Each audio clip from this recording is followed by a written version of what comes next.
Is it safe to travel as an American right now because the rest of the world hates us? Did you see the video of the American woman in Ireland? This one. That moment when you go into a Northern Ireland bar and are immediately accused of being a bad person because you're from the United States. Now, she goes on to say that the bartender recognized she had an American accent and then asked, oh, you're from America, who'd you vote for? And here's the thing, okay? The Americans need to understand the rest of the world does not like Trump, okay? Trump is actually, and this regime is doing a lot of damage across the world. We're the bullies, all right? So as long as because I've traveled quite a bit since the Cheeto's been back in office. And every time somebody asks, are you American? I'm like, yeah, I'm so sorry. You just apologize for it. And then they're like, oh my God, I feel so bad for you. That's pity is usually the sentiment you get. They don't hate you unless you're like, oh yeah, no, I voted for this. I'm really excited that this is happening. This is what I support. Then yeah, you are a bad person. And yeah, they're going to not like you. You're probably not going to be welcome. So if you're worried about traveling abroad and because of Trump and you're American, just as long as you're a good person, didn't vote for him, just tell people that and everyone will be very kind to you. But nobody likes Trump. And I know that the right really thinks that the world loves Trump too, like they do. And no, it's just this little cult that they have. In Europe, nobody understands what is going on in America. So we don't understand what Trump does. No, we think it's totally ridiculous. It's a bit strange. In our eyes, as we see it, that a criminal can run for president. That's totally out of order in Holland. You can have a president who has a conviction, who has been convicted, but the president who is not born in the USA, that's a no-no. Somebody like Clinton, he has to be impeached because he lied. And then you got Trump, who only tells lies. I don't understand it. But it's also, we can't imagine that somebody who's 83, 84, what is he, runs for president. It has often happened that the guy or the woman who gets the most votes doesn't become president.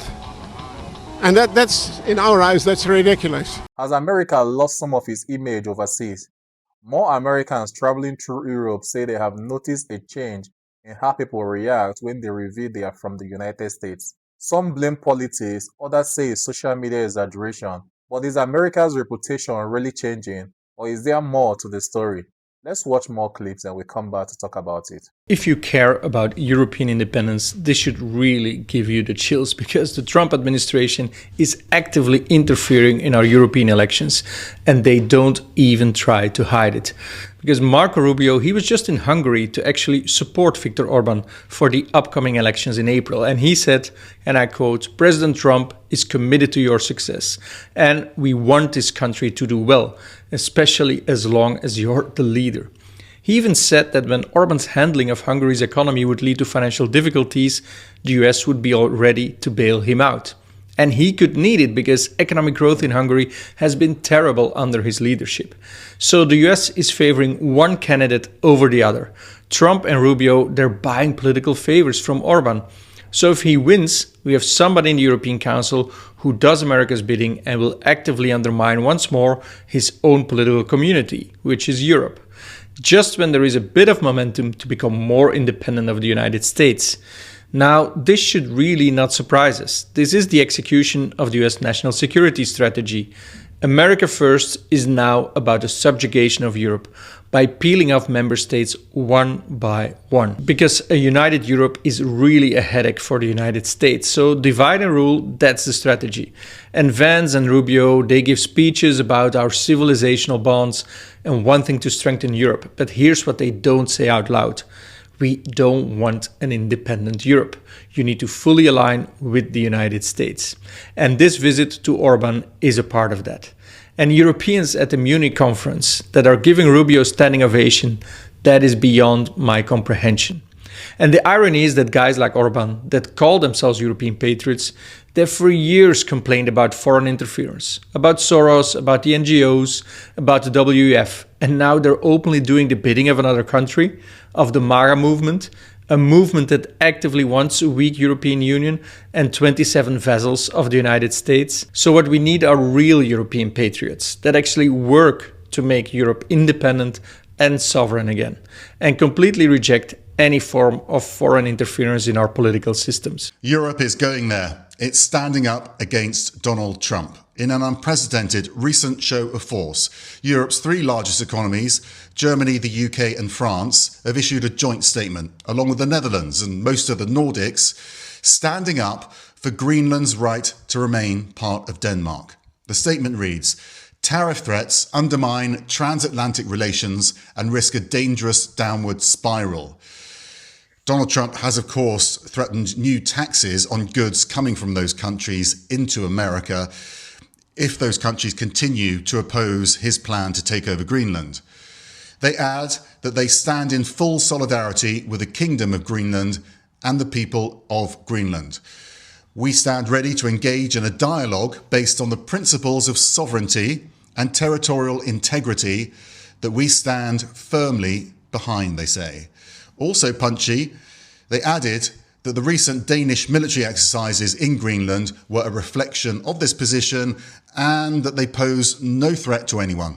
We have some news right now. Europe has reached its breaking point with the United States of America and with Donald Trump. A historic moment in American-European relations, as for the first time in a long time, Europe is no longer a friend of America's, or rather, vice versa. We learned this morning that the Europeans want to potentially end the US-EU trade deal that was recently executed by Donald Trump. We learned that the French president is calling for the, quote, bazooka option regarding tariffs as Trump imposes increased tariffs. Right now, the US-European relations are really at a recent low, a significant low. And every single European leader, from Italy's Prime Minister Meloni, who is arguably one of the most conservative European leaders, to Macron, to Starmer, and more, they have all come out against the United States of America in the past 36 hours. And it's all over the push to annex Greenland, which is a territory of Denmark. One that, if the annexation was successful, would invoke Article 5 and would be the end of NATO.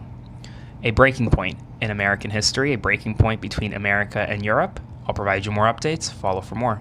In an unprecedented move, moments ago, almost all of Europe just united against the United States in its pursuit of Greenland. The leaders of the UK, France, Poland, Germany, Denmark, Italy, and Spain wrote a joint statement promising to defend Greenland's territorial integrity, saying that Greenland belongs to its people and is for Denmark and Greenland, and only them to decide on matters concerning Denmark and Greenland. After hearing these stories, one thing becomes clear.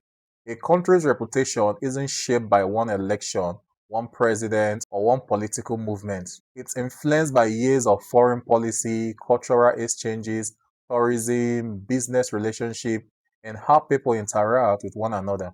Public opinion surveys have shown that attitude toward the United States have shifted over the time in many countries, often changing with global events and different administrations. But that doesn't mean every American is viewed the same way.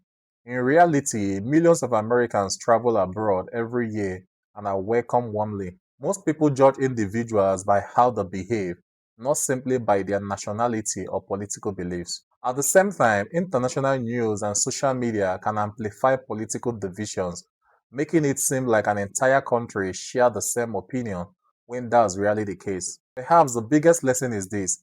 Every traveler becomes an unofficial ambassador for their country. Respect, curiosity, and kindness often leave a stronger impression than politics ever could. So what do you think? Has America's image abroad changed in recent years, or is social media making the divide seem bigger than it really is? Share your thoughts in the comments respectfully, and before you go, do well to like and subscribe to my channel. I'll see you in the next.